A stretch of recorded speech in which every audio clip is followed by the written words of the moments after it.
Eh, Baiklah, selamat pagi rekan-rekan sekalian. Untuk topik kali ini adalah persiapan wawancara. Bagaimana Anda nanti akan berhadapan dengan HRD ataupun user yang akan melakukan wawancara terhadap Anda. Topik lebih khusus yang diangkat pada hari ini adalah bagaimana menjawab pertanyaan, menjawab wawancara layaknya konsultan. Nah, sebelum kita melangkah lebih jauh, mungkin kita perlu sampaikan dulu apa sih sebenarnya konsultan. Konsultan adalah salah satu pekerjaan dalam bidang jasa, di mana produk yang dijual adalah pemikiran. Jadi konsultan itu tidak menjual barang, tidak menjual mesin, tidak menjual teknologi, tapi yang dijual itu adalah pemikiran. Nah, pemikiran yang dijual ini bisa dituangkan dalam bentuk lisan, dalam bentuk tulisan, ataupun dalam bentuk gambar. Arsitek menurut saya bukan spesifik sebagai konsultan karena dia menghasilkan produk karya tulis. Ini pekerjaan yang lebih banyak, mungkin lebih tepatnya omong-omong ya. Nah, sekarang apa sih aturan pertama dalam menghadapi wawancara sebagaimana layaknya konsultan? Yang pertama adalah ide adalah yang paling penting. Jadi kalau misalnya besok Anda harus wawancara, maka Anda harus punya, kita semua harus punya ide utama apa yang sebenarnya akan disampaikan, ide utama apa yang akan Anda jual. Contoh idenya apa? Nah, kita akan lihat ke aturan yang kedua. Ide itu maksimal 2, malah 1 atau maksimal 2. Jadi contohnya seperti ini. Kalau Anda konsultan yang diundang untuk memberikan strategi terhadap Pertamina, contohnya apa sih yang perlu dikembangkan Pertamina agar menjadi world class company misalnya. Jawabannya cuma 2. Yang pertama adalah increase revenue, jualan Anda diperbanyak, atau perusahaannya melakukan efisiensi.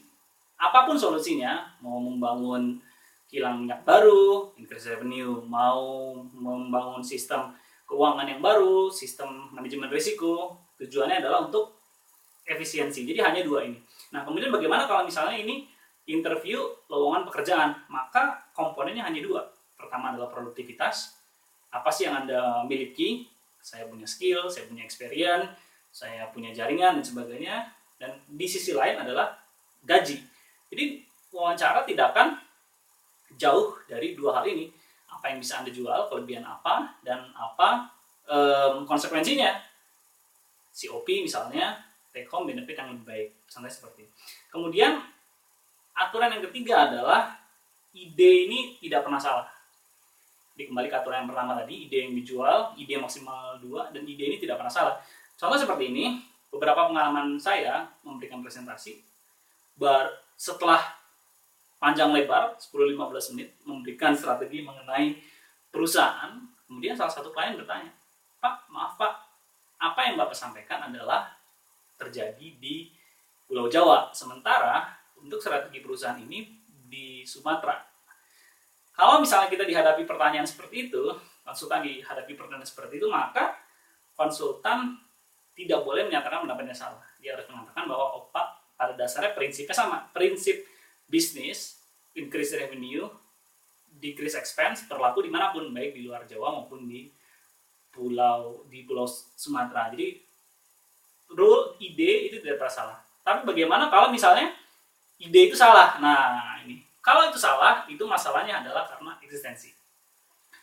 Suatu ketika, saya memberikan presentasi di hadapan banyak engineer perusahaan minyak.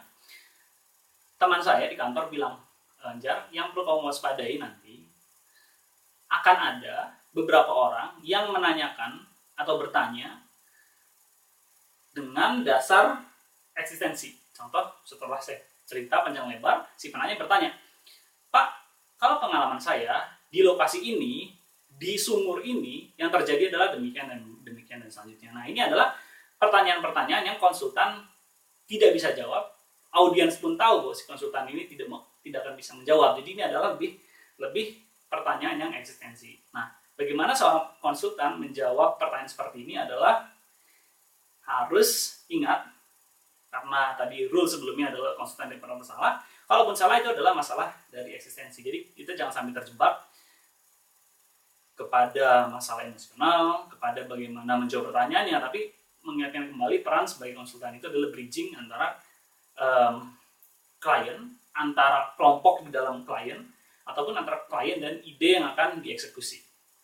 Nah, dari 4 aturan tadi, 4 cerita, aturan bagaimana Anda berwawancara sebagai memberikan pendapat, argumen sebagai konsultan, apa hubungannya dengan proses wawancara yang akan kita hadapi adalah yang perlu diingat bahwa proses wawancara, presentasi, dan diskusi itu adalah prosesnya interaksi.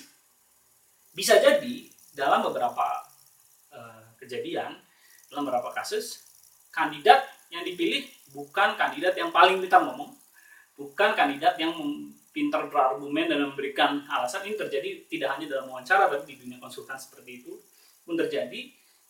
Kandidat yang terbaik adalah kandidat yang memberikan penawaran yang paling baik dan yang paling menguntungkan. Ini terjadi dalam bisnis manapun dan interview manapun. Jadi sekian, selamat berwawancara. Terima kasih.